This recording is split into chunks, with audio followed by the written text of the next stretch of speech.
नमस्कार, news India देख रहे हैं आप। मैं हूं आपके साथ पूजा अग्रवाल। बुलेटिन में आप सभी का स्वागत है। शुरुआत उत्तराखंड की खबरों के साथ करेंगे। उत्तराखंड में बड़ा प्रशासनिक फेरबदल हुआ है। आईपीएस अफसरों का बड़े पैमाने पर तबादला किया गया है। अधिकारियों को सौंपी गई है जिम्मेदारियां। उत्तराखंड में आईपीएस अफसरों के बड़े पैमाने पर तबादले किए गए। वहीं राज्य सरकार ने आईपीएस अधिकारियों के स्थानांतरण के तहत कई बड़े फेरबदल किए हैं। बताते चलें कि इस प्रक्रिया में कई अधिकारियों को नई जिम्मेदारियां सौंपी गई है। तो फिलहाल ये इस वक्त की बड़ी और अहम जानकारी हम आपको दे रहे हैं। आईपीएस अफसरों के बड़े पैमाने पर तबादले कर दिए गए हैं और उत्तराखंड में आईपीएस अफसरों के बड़े पैमाने पर तबादले किए गए। राज्य सरकार ने आईपीएस अधिकारियों के स्थानांतरण के तहत कई बड़े फेरबदल किए हैं। बताते चलें कि इस प्रक्रिया में कई अधिकारियों को नई जिम्मेदारी सौंप दी गई है।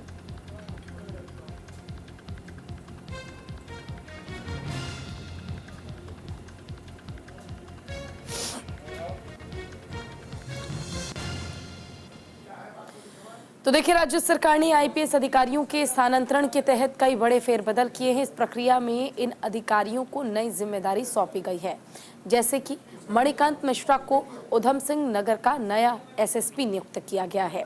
वहीं एसएसपी टिहरी नवनीत सिंह को पद से हटा दिया गया है। एसटीएफ के एसएसपी आयुष अग्रवाल को टिहरी की कमान दी गई है। एपी अंशुमान को अभिसूचना विभाग में एडीजी के पद पर नियुक्त किया गया है। अरुण मोहन जोशी को ट्रैफिक और चारधाम यात्रा प्रबंधन की जिम्मेदारी दी गई है। वहीं नीरू गर्ग को पीएसी और एटीसी का कार्यभार सौंपा गया है। वहीं उनसे फायर विभाग की जिम्मेदारी हटा ली गई है। अमित श्रीवास्तव को उत्तरकाशी की कमान दी गई है। वहीं श्वेता चौबे को सेना नायक द्वितीय आईआरबी नियुक्त किया गया है। बागेश्वर के एसपी अक्षय कोंडे को रुद्रप्रयाग की जिम्मेदारी सौंपी गई है। व चंद्रशेखर को बागेश्वर का नया एसपी बना दिया गया है। तो कई बड़े पैमाने पर फेरबदल किए गए हैं। उत्तराखंड में कई आईपीएस अधिकारियों के तबादले किए गए हैं और बड़े प्रशासनिक फेरबदल के पीछे कारण सिर्फ उत्तराखंड में प्रशासनिक व्यवस्था को और दुरुस्त करना है।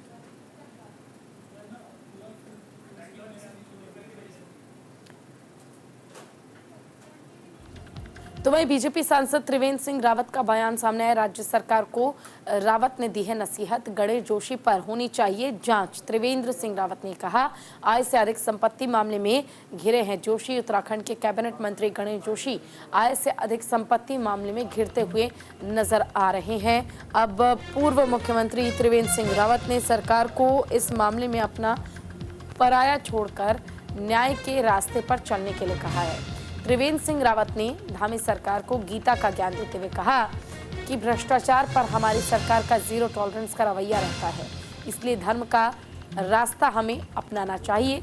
उन्होंने कहा, जिस व्यक्ति पर आरोप लगे हैं उसकी जांच करवाने के लिए सरकार को अपना पराया देखकर कार्रवाई नहीं करनी चाहिए।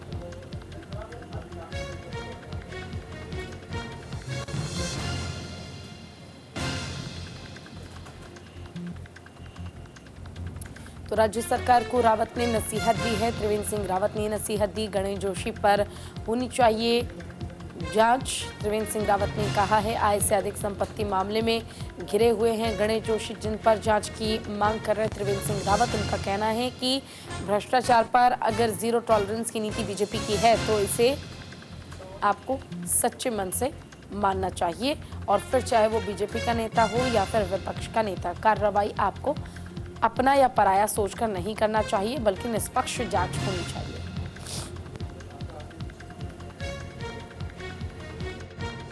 आपको इसके बारे में देखना है, वो देखेंगे, इसके बारे में कैबिनेट विचार करेगी क्या है सच्चाई क्या है। तो ये सब चीज देखो भाई, ऐसा है कि वो बोलते हैं ना कि न्याय क्या है, न्याय क्या है, भगवान ने गीता में क्या कहा। तो न्याय वो है धर्म युद्ध वो है जब हम अपना पराया छोड़ करके और न्याय के रास्ते को अपनाते हैं, वो धर्म है। तो वास्तव में अगर हम चाहते हैं कि धर्म का राज्य हो, तो उसके लिए बहुत जरूरी है कि धर्मानुकूल हमारा आचरण होना चाहिए।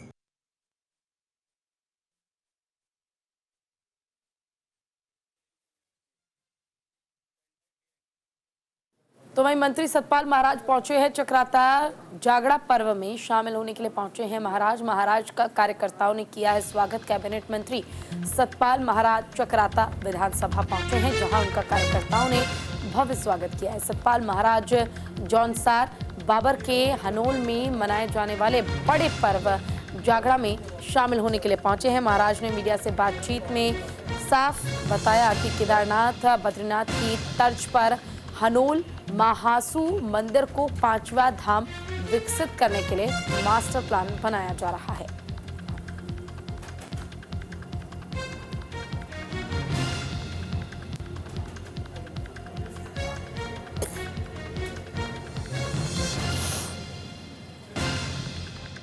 देवयानी जो पर्व मनाया जा रहा है, इसको राजकीय पर्व घोषित कर दिया गया है और उस पर्व में सम्मिलित होने के लिए हम यहाँ पर आए हैं। केदारनाथ और बद्रीनाथ की तर्ज पर पूरा मास्टर प्लान बन रहा है हनोल देवता का, और महाशु का पूरा परिसर का जो है डेवलपमेंट हो रहा है, जिसके लिए हमारे कैबिनेट के अंदर 120 करोड़ रुपए की जो है अनुमानित लागत जो है की स्वीकृति मिली है। और इसके अंदर जो है अंतर्गत बोठा हनोल बासिक, इसके अंदर महेंद्रनाथ और पवासी ठडियार, ये सब मंदिर शामिल होंगे। इनका पूरा परिसर का डेवलपमेंट होगा ताकि वहाँ अधिक से अधिक यात्री जो है विश्राम कर सके और देवता के सानिध्य में रात्रि विश्राम भी कर सके। देवयानी जो पर्व मनाया जा रहा है, इसको राजकीय पर्व घोषित कर दिया गया है और उस पर्व में सम्मिलित होने के लिए हरिद्वार के नवनियुक्त जिलाधिकारी ने संभाला है पदभार। कमेंद्र सिंह ने संभाला है कार्यभार। कलेक्ट्रेट संयुक्त कार्यालय का किया निरीक्षण और पत्रकारों से बातचीत कर प्राथमिकता को साझा किया। कानून व्यवस्था को दुरुस्त बनाना हमारी प्राथमिकता है। हरिद्वार के नवनियुक्त जिलाधिकारी कमरेंद्र सिंह ने कलेक्ट्रेट भवन पहुंचकर पदभार ग्रहण किया है। कार्यभार संभालने के तुरंत बाद उन्होंने कलेक्ट्रेट संयुक्त कार्यालय का निरीक्षण कर व्यवस्थाओं का अवलोकन भी किया। इसके अलावा पत्रकारों से बातचीत में अपनी प्राथमिकताएं भी साझा की है। डीएम के रूप में निश्चित तौर पे जो शासन की प्राथमिकताएं होंगी वही प्राथमिकताएं हमारी भी होंगी, जिसमें सर्वप्रथम जन सुनवाई, ताकि जनता की समस्याओं को भली भांति सुना जाना और उनका सम्यक समाधान करना पहली प्राथमिकता है। दूसरी प्राथमिकता है जो रोजगार परक योजनाएं हैं, जन कल्याणकारी योजनाएं हैं या विकास परक योजनाएं हैं, उनको धरातल पर उतारना ताकि उनका वास्तविक लाभ आम जनता तक पहुंच सके।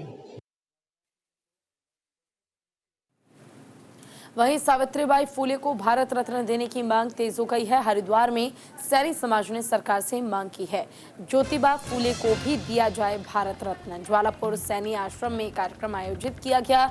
महात्मा ज्योतिबा फुले और सावित्रीबाई फुले को भारत रत्न देने की मांग तेज हो गई है। बता दें कि हरिद्वार में ज्वालापुर स्थित सैनी आश्रम में महात्मा ज्योतिबा फुले और सावित्रीबाई फुले की मूर्तियां स्थापित कर अनावरण किया गया था और इस दौरान सैनी समाज ने देश के लिए महात्मा ज्योतिबा फुले और सावित्रीबाई फुले के योगदान को याद करते हुए केंद्र सरकार से दोनों महात्माओं को भारत रत्न देने की मांग की है।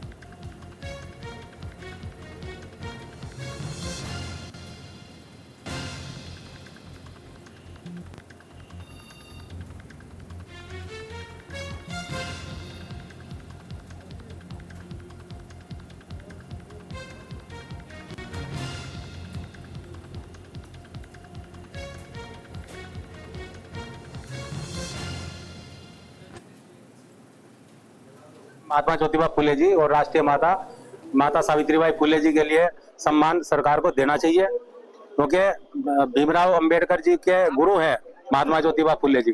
अगर उन्हें सम्मान मिला है तो सम्मान इनका भी मिलना चाहिए। महात्मा, ये अभी मंत्री जी ने बताया है, हमारे महात्मा गांधी जी ने कहा था कि असली जो महात्मा है वो महात्मा ज्योतिबा फुले जी है, क्योंकि वो महात्मा ज्योतिबा फुले गरीब तबके कुचले समाज का आवाज उठाने वाले थे। बहुत से लोगों को यहाँ पर एक तरह से जैसे बाबा भीमराव अम्बेडकर हैं, हमें कोई नहीं है भाई, उन्हें रत्न की उपाधि दी गई, भारत रत्न की, हाँ राष्ट्रीय रत्न हुई है, भारत रत्न से इनको दोनों को, महात्मा ज्योतिबा फुले को और माता सावित्रीबाई फुले को सुशोभित किया जाना चाहिए। आप केवल सैनिक समाज के नहीं, पूरे देश के और विशेष रूप से महिलाओं के लिए शिक्षक में महात्मा ज्योतिबा फुले, माता सावित्रीबाई फुले का महत्वपूर्ण योगदान है। प्रथम शिक्षिका हैं वो, जिन्होंने आक्रांताओं के आक्रमण के बाद पुनः शिक्षा की अलग जगाने में शुरुआत की, और आज जो महिला हर स्थान पर खड़ी है, हर कोई भी कार्य है उसके लिए वो आगे बढ़ रही है, तो इसका श्रेय जाता है महात्मा ज्योतिबा फुले और सावित्रीबाई फुले जी को। वो सैनिक समाज के महान नेता रहे हैं, दलितोद्धारक रहे हैं।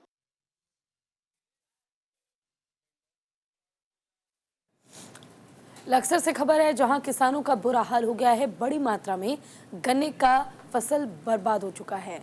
रेड रूट बीमारी से हो रही है बर्बादी। न्यूज़ इंडिया की ग्राउंड जीरो से रिपोर्ट। खबर लक्सर से है, जहां पर गन्ने का कैंसर कहे जाने वाले रेड रूट बीमारी ने देहात क्षेत्र में गन्ने की फसल को बर्बाद कर दिया है। गन्ना विकास परिषद के चेयरमैन राजेंद्र सिंह खेड़ी और ज्येष्ठ गन्ना निरीक्षक दिग्विजय सिंह ने गन्ना परिषद की टीम के साथ लस्कर क्षेत्र में कई गांवों में जाकर बीमारी से ग्रसित गन्ने के खेतों में फसलों का निरीक्षण किया और किसानों को फसल को बीमारी से बचाने के टिप्स दिए हैं। गन्ने की फसल में रेड रोट और टॉपर जैसी बीमारी को लेकर के गन्ना विभाग चिंतित है। आज मौके पर गन्ना विकास परिषद के चेयरमैन चौधरी राजेंद्र सिंह व डिप्टी मौके पर आए पूरी टीम के साथ में, यानी गन्ना विकास परिषद के जो अधिकारी कर्मचारी हैं वो भी यहाँ पहुंचे। और ये देखिए आप, एक खेत में, पीतपुर गांव का एक खेत है हरिद्वार देहात का, जो गन्ने की यानी एक तरह से निरीक्षण भी कर रहे हैं और इससे पूरा दिखा रहे हैं। आप जरा एक मिनट, इसमें ये कौन सी बीमारी है जी? ये आप देख सकते हैं कैमरे अंदर से, ये रेड रोट यानी पूरे गन्ने को एक तरह से कैंसर की तरह खत्म कर दिया है। इसे गन्ने कैंसर भी कहा जाता है। बात करेंगे डिप्टी साहब, आप तो चूंकि गन्ना विशेषज्ञ भी रहे हैं और खासकर गन्ने से जुड़े तमाम तकरीबन 1 लाख किसानों को आप डील कर रहे हैं। ये बीमारी कितनी घातक है और आज आपने निरीक्षण किया, क्या संदेश आप दे रहे हैं? ये रेड रोट बीमारी हमारी, इसे गन्ने का कैंसर भी कहते हैं, बहुत खतरनाक बीमारी है। इसके कारण वैरायटी हमारी पूर्व में भी 312 वैरायटी गई, सीओ 1148 वैरायटी खत्म हुई इसी बीमारी के कारण। इसी बीमारी के कारण हमारी सीओ जो 64 वैरायटी गई, हमारी सीओपी 84,212 इसी बीमारी के कारण गई। और अब ये किसान से प्रभावित है, टोटल कितनी फसल से प्रभावित हो रही होगी? अभी तो कम से कम 10% या 10% ही फसल हमारी प्रभावित है। लेकिन यानी कि कई हजार हेक्टेयर कृषि भूमि पर जो गन्ना खड़ा, उसमें से 10% गन्ने की फसल बर्बाद कर दी इस कैंसर ने। और चेयरमैन यहाँ मौजूद है, इनसे बात करेंगे। आपने गोष्ठियों के माध्यम से लोगों को जागरूक कर रहे हैं, क्या संदेश दे रहे हैं आप? जैसे गोष्ठी होती है गन्ना विकास परिषद की ओर से, सभी लोगों को जानकारी दे रहे हैं, इस बीमारी के बारे में सबको बता रहे हैं। और इसमें जो हो सकता है, जो दवाइयाँ यूज होती है वो हमारे डिप्टी साहब बताते हैं, लेकिन इसका ज्यादा फैलाव हो रहा है, ये काबू से अभी बाहर होता जा रहा है। ये काबू से बाहर हो गया है रोग। और ये तमाम कुछ किसान भी, रविंद्र यहाँ, रविंद्र जी आप अभी कह रहे थे कि किसानों को जागरूक करने की जरूरत है, लेकिन बीमारी से बचने का क्या तरीका है भाई? कौन सी ऐसी बीमारी, चूंकि ये तो कह रहे हैं कि इसका कोई इलाज नहीं है। किसान जो है फिलहाल चिंतित है इस बीमारी से। वैसे हम इनका सहारा लेकर डिप्टी साहब का हम सोसाइटी में जा रहे हैं और अपनी दवाई का जो भी इनसे इनकी सलाह ले रहे हैं डॉक्टर लोगों से कि भाई क्या स्थिति है, और लोग जागरूक है कि सभी किसान जो है सोसाइटी में जा रहे हैं दवा लेने के लिए। किसान सोसाइटी यानी कि गन्ना परिषद में जा रहे हैं और इनकी सलाह लेकर के उस छिड़काव करने की कोशिश करें, लेकिन अब छिड़काव से बाहर, यानी छिड़काव से भी काम नहीं चल रहा, तो ऐसे में कहीं ना कहीं इस बार किसान को बड़ा नुकसान हो सकता है। Jasmeet Singh, News India, Laksar. चमोली में भारी बारिश से तबाही देखने को मिली है। बारिश से टूटा पहाड़ का आधा हिस्सा। बद्रीनाथ राजमार्ग का रास्ता बंद हो गया है। सड़क से मलबा हटाने का काम शुरू किया गया है। जाम से गाड़ियों की लंबी लाइन लग गई है। चमोली में बद्रीनाथ राजमार्ग सेलंग के पास रास्ते को बंद कर दिया गया है। हल्की बारिश में ही पहाड़ का आधा हिस्सा टूट गया है, जिसके बाद सड़क से मलबा हटाने का काम शुरू किया गया है। वहीं दोनों तरफ से गाड़ियों की लंबी लाइन लग चुकी है। तो देखिए, उत्तराखंड की अगर हम बात करें तो उत्तराखंड में इस तरह की तस्वीरें लगातार सामने आ जाती हैं, और तस्वीरें इसलिए सामने आ रही हैं क्योंकि इस बार बारिश लगातार हो रही है और बारिश के कारण भूस्खलन, लैंडस्लाइड जैसी समस्याएं बार बार देखने को मिल रही है। देखिए, ये बद्रीनाथ राजमार्ग का ये पूरा रास्ता बंद हो चुका है क्योंकि बारिश के कारण पहाड़ जो है वो दरक कर नीचे आ चुका है। ईवीएम वेयरहाउस का त्रैमासिक निरीक्षण। डीएम हिमांशु खुराना ने किया निरीक्षण। ईवीएम और वीवीपैट मशीनें डबल लॉक में सुरक्षित हैं। चमोली में जिला मजिस्ट्रेट अधिकारी हिमांशु खुराना ने गुरुवार को राजनीतिक दलों के पदाधिकारियों की मौजूदगी में ईवीएम वेयरहाउस का त्रैमासिक निरीक्षण किया। निरीक्षण के दौरान ईवीएम और वीवीपैट मशीनें डबल लॉक में सुरक्षित पाई गईं। वहीं वेयरहाउस में ईवीएम निरीक्षण और डबल लॉक खोलने और सील करने के दौरान पूरी प्रक्रिया की फोटो और वीडियोग्राफी की गई है, जिसके बाद जिला मजिस्ट्रेट ने वेयरहाउस में विद्युत व्यवस्था, सीसीटीवी कंट्रोल रूम, साफ सफाई और सुरक्षा व्यवस्था का जायजा लेते हुए जरूरी दिशा निर्देश दिए। वहीं निरीक्षण के दौरान अपर जिलाधिकारी विवेक प्रकाश, कांग्रेस पार्टी से मदन लोहनी और आम आदमी पार्टी के पूर्व प्रभारी अनूप सिंह रावत आदि मौजूद रहे।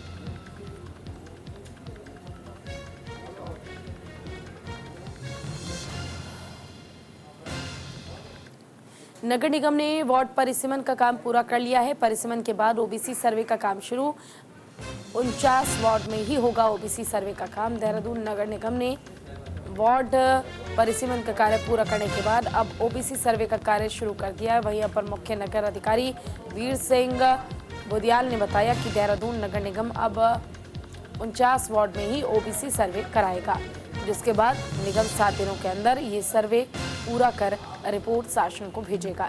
इसके साथ ही उन्होंने बताया कि ओबीसी सर्वे के लिए जोनल अधिकारी, सुपरवाइजर, प्रांगण की नियुक्ति पूर्व में करने के साथ उनको ट्रेनिंग भी दी जा चुकी है। जो हमारा परिसीमन हो चुका है, तो अब उसमें जो ओबीसी का जो 49 वार्ड जो हमारे डिस्टर्ब हुए हैं सीमा विस्तार की वजह से या परिसीमन की वजह से, तो उसको हम 49 में हमारे जो प्रगणक है वह नियुक्त हो चुके हैं, सुपरवाइजर नियुक्त हो चुके हैं, और इसमें जो जोनल अफसर है वो भी नियुक्त है। और कल हमने 37 वार्ड का सामग्री उनको दे दिया गया, वोटर लिस्ट, और आज सारे चले जाएंगे। और उसके बाद ये लोग किसी ने काम शुरू करना भी अब स्टार्ट कर दिया है कल से, तो मुझे लगता है कि हफ्ते भर में हम इसको काम कर लेंगे जो ओबीसी का सर्वे होना है।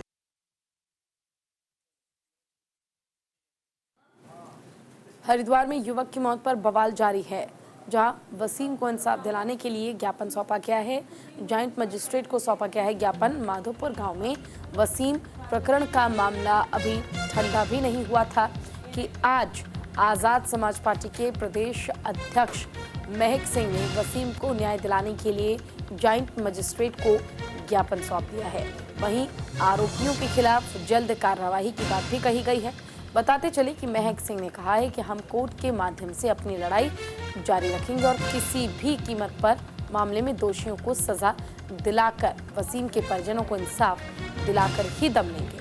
उन्होंने कहा, पुलिस और राजनीतिक पार्टियों पर किसी तरह का भी विश्वास नहीं रहा, अब सिर्फ न्यायालय पर ही उनको भरोसा है। आंदोलन किए जा रहे हैं, लेकिन इस सरकार से, इस प्रशासन से मुझे उम्मीद नहीं है। लेकिन हम परिवार को बीच में छोड़ने वाले नहीं हैं, कंधे से कंधा मिलाकर परिवार के साथ खड़े हैं। अगर यहाँ सरकार की चल रही है तो सरकार को भी और इस प्रशासन को भी कोर्ट के माध्यम से जवाब देंगे और कोर्ट में घसीटने का काम करेंगे। पहली बात, ऐसा कोई वीडियो नहीं देखा है, और अगर ऐसा कोई वीडियो है भी तो हो सकता है कि वीडियो पुराना हो सकता है कि मुद्दे को भटकाने के लिए कोई वीडियो पुराना उठाकर सोशल मीडिया पर प्रशासन के द्वारा चलवाया गया हो। हल्द्वानी में बांध परियोजना को लेकर बैठक हुई है। 15 सितंबर से शुरू होगा जमरानी बांध का काम। कमिश्नर दीपक रावत ने अधिकारियों के साथ बैठक की है। अमृतपुर क्षेत्र में बनने वाले जमरानी बांध परियोजना को लेकर कुमाऊं कमिश्नर और मुख्यमंत्री सचिव दीपक रावत ने अधिकारियों के साथ बैठक की है। वहीं इस दौरान उन्होंने बताया कि लगभग 3,700 करोड़ रुपए की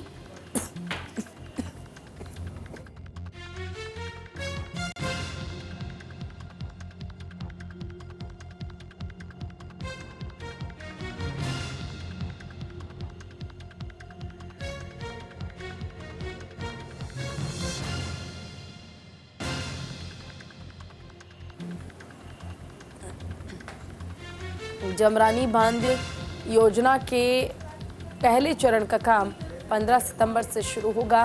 बता दें कि इस परियोजना में प्रभावित लोगों को मुआवजा देना है, जिसके बाद उन्हें दूसरी जगह पर विस्थापित करने का काम होगा।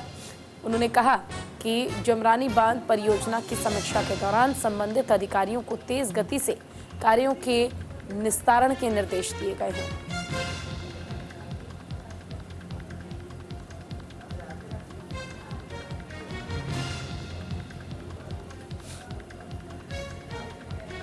ये जमरानी का जो प्रोजेक्ट है, आप जानते हैं कि इरिगेशन प्रोजेक्ट है और ड्रिंकिंग वाटर, दो कंपोनेंट्स हैं इसके, और इसमें टेंडर अवार्ड हो चुका है।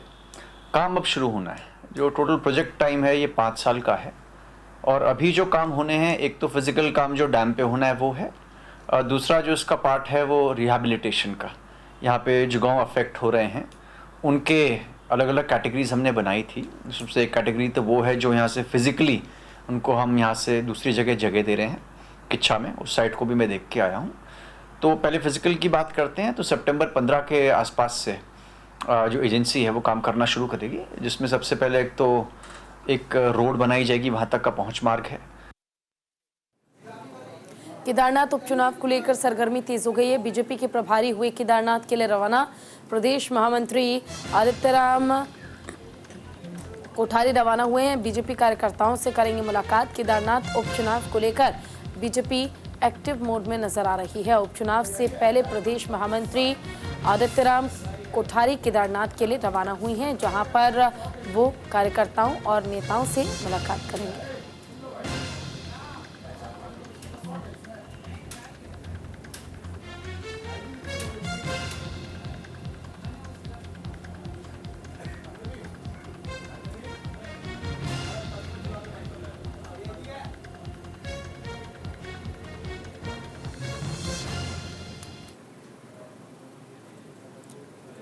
चले बुलेटिन में इतना ही। नमस्कार।